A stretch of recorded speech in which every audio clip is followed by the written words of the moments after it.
I've looked at a handful of HomeKit indoor air quality sensors here on the channel, and they've all done a fairly good job of measuring various aspects of the air. But the Air Monitor Lite from QingPing really is a cut above. Stick around to find out why. Let's get into it.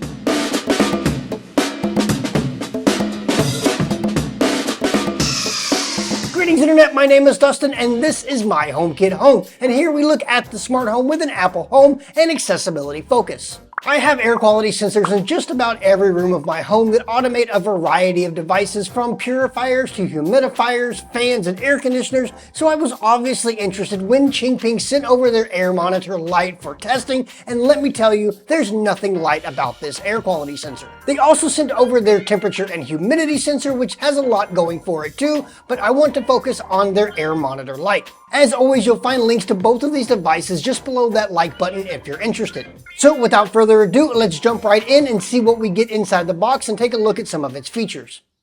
Alright, let's break this thing down. The QingPing Air Monitor Lite is an indoor environment sensor with temperature, humidity, PM 2.5 and 10 sensors, as well as a carbon dioxide sensor. It has a built-in rechargeable battery which will get you about 7 hours of life out of it, recharging over USB-C. Front and center on the device is an OLED display which displays your choice of sensor data controllable by an indented touch bar along the top of the device. We can also get a more general idea of the chosen sensor data by the color changing LED. This indoor air quality sensor connects to your Apple Home over a 2.4 GHz Wi-Fi band, though it will initially set itself up over Bluetooth. Speaking of setting it up, let's do that. Jumping into the QingPing Plus app, you can either create an account or skip this step altogether, which I appreciate and did choose to do. Once we've given it access to our home data, to add a new device, we'll tap the plus button, choose our device, choose Apple HomeKit as the app instructs, and then hold the concave bar on the top of the device for 8 seconds. Then we'll scan the HomeKit code and set it up just as you would any other HomeKit device by putting it in a room, giving it a name, and adding it to any suggested automations. Well, since we're here, let's take a look around the app. Now, I'm a sucker for simple interfaces, but something I really like is the recommendations that it gives for ways to improve your air quality right from the Devices tab. Without having to see the display or the LED strip, I can quickly make adjustments to the temperature or humidity, or simply open a window if the PM 2.5, 10, or CO2 levels are out of whack. Simon from HomeKit News provides a fantastic chart showing the different sensor ranges and how they compare to more general naming schemes and color indicators. This is particularly useful for creating specific automations in HomeKit, so I'll leave a link to his video in the description. As you might expect, we also get historical data on the sensor's readings, which is nice to take a look at to see if what you're doing to improve your air quality is actually having an impact, or if maybe there's an area of your indoor environment that needs some work. Also in the app, you can adjust the units that the temperature and air quality sensors display as. I'm used to seeing PM 2.5 and 10 readings in parts per million, so I went ahead and changed that. Before we continue, more than 90% of you are not subscribed to the channel, which is just tragic. So John, Paul, George, I'm calling you guys out. Subscribe and turn on notifications if you know what's good for you. The QingPing Plus app really is packed full of useful information, but where the Air Monitor Lite really shines is in its build quality. Not entirely unlike today's sponsor, Ekster, and they've really outdone themselves this time with the two most recent additions to their Everyday Essentials lineup.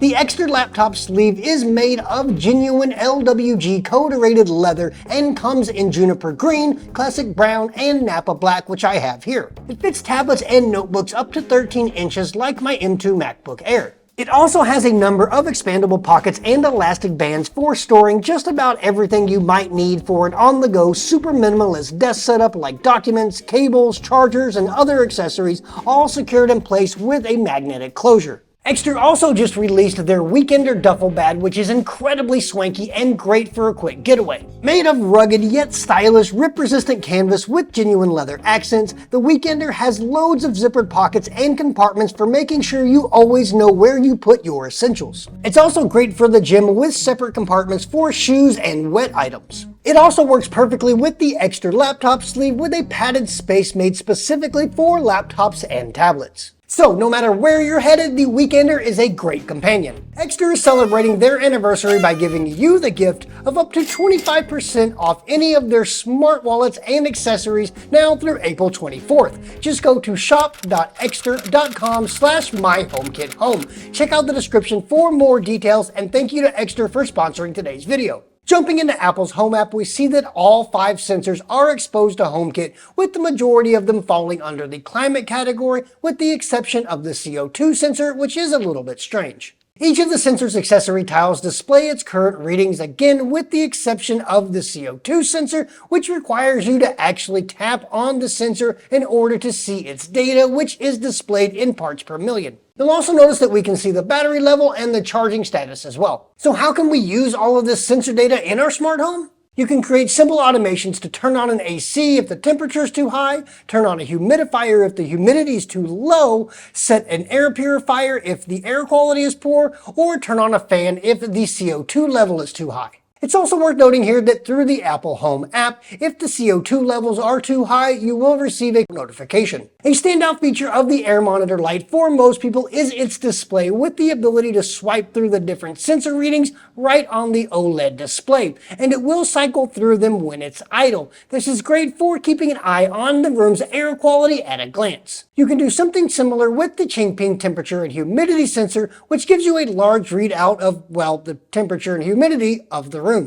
Notable with this sensor is its versatile mounting design with an adjustable kickstand for setting on a desk or shelf. It also has magnets so you can place it on something like a refrigerator, or you can use the included double-sided tape and stick it just about anywhere. While the version I have here works over Bluetooth, there is an updated model that supports Thread. Now, both of these sensors prominently feature a display, which does absolutely nothing for me as a blind guy, but that doesn't mean that these sensors aren't accessible. I was very pleasantly surprised to find that the QingPing Plus app was incredibly well designed for accessibility, with navigation being intuitive and its semantic structure being properly tagged. All the buttons are very well labeled, and even the data records are easily understood using VoiceOver. This is a shining example of how integrating accessibility features doesn't have to take away from the general design of the app.